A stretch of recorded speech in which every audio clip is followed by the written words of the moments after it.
But we were talking before we got on. We were talking about cold plunges. So I Yeah. thought that would be a fun way to just to wrap up the conversation. I like, I've done it once besides like cold showers, which I do every now and then. I should probably do them more. I'm waiting to hear what you have to say about it though. So what do you think? Yes, it's something I recently bumped into within like the last year of learning about cold exposure, learning about cold water therapy. And it's very interesting field of research because it has such an impact on our mood and our emotions. It also has an impact on our immune system because it sort of tricks your body for a very minimal amount of time, almost like your body's dying. And so because of that, you have all these beautiful processes that happen in the body. So our immune system gets stronger, our blood is flowing way better. And so the whole premise of the cold water exposure is when you go into cold, things are going to contract. And so when we're in cold, things are contracting. But the minute we get out and the body starts to warm up, our blood flows way better. So toxins in the bloodstream, undigested proteins in the bloodstream, they're going to be able to travel and get out of the body faster. Our immune system is going to upregulate. Our mood is going to be phenomenal because now more oxygen is flowing through the body. On top of that, the mental component of challenging ourselves to be able to push through that challenge. So the very first time I tried this, one of the easiest ways we can get involved in cold exposure is a cold shower. So I take a hot shower every day. And what I do is I put my timer on my phone on the counter. And right when I'm ready to go, I just do a 3, 2, 1. I hit the timer and I try to put it for a minute 30 now. When I first started, that wasn't the case. And I just go 1, 2, 3, and I blast the cold water and I try to stand there as long as possible. When I first did it, it was only about like 10 or 15 seconds. But then after that, it's been a lot easier. So now it's up to like a minute, minute and a half. That seems to be pretty average. But yeah, what a phenomenal experience.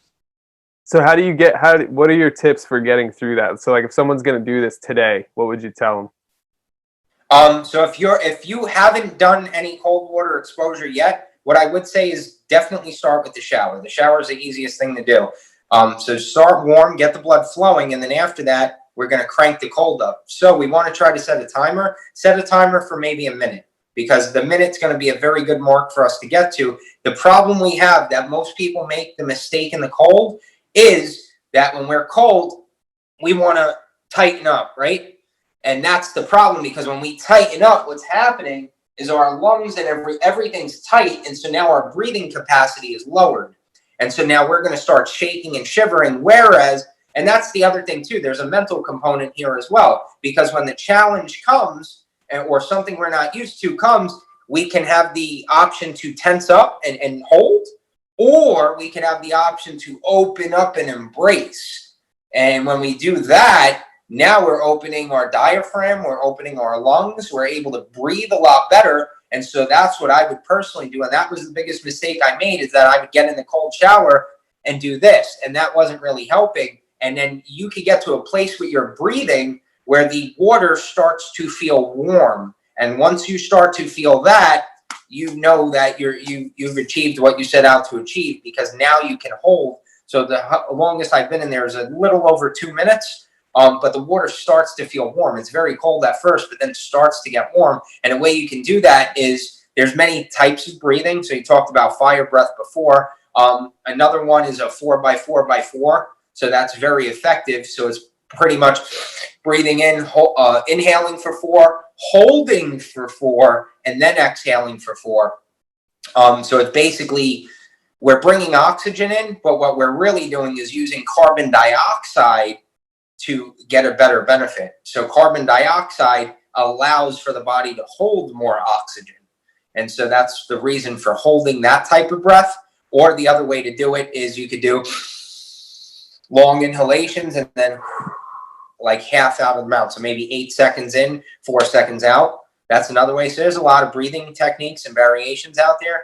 But what I would say is just select one of them, try it out. And don't think about the cold. Don't think about the water itself. Just try to focus on your breathing. Because if you do that, you're not really going to be able to feel the cold too much. Oh, sorry. There we are. We're still there. Yeah. Okay. So it all comes down to like breathing Yep. through it. And then just to clarify, if someone's going to do this and then the shower, so like they do the cold part of the shower, do they go back to the hot part or do they get out of the shower after that? I wouldn't. I jump right out of the shower after that. At first, it feels uncomfortable, but I actually look forward to that because I know now that if I just fight through the cold and I get out, I may be like a little cold when I get out of there. However, within the next 15, 20 seconds, I feel way warmer because it's like the blood is just flowing. And I've even done that like when it was winter up here and the weather was cold outside. I literally did a cold shower, and then I have videos on Facebook. Like I ran outside with no shirt or anything on, like soaking wet, and like it's snow on the ground and it's freezing outside, just to try to give that extra boost. So that can replace your cup of coffee in the morning.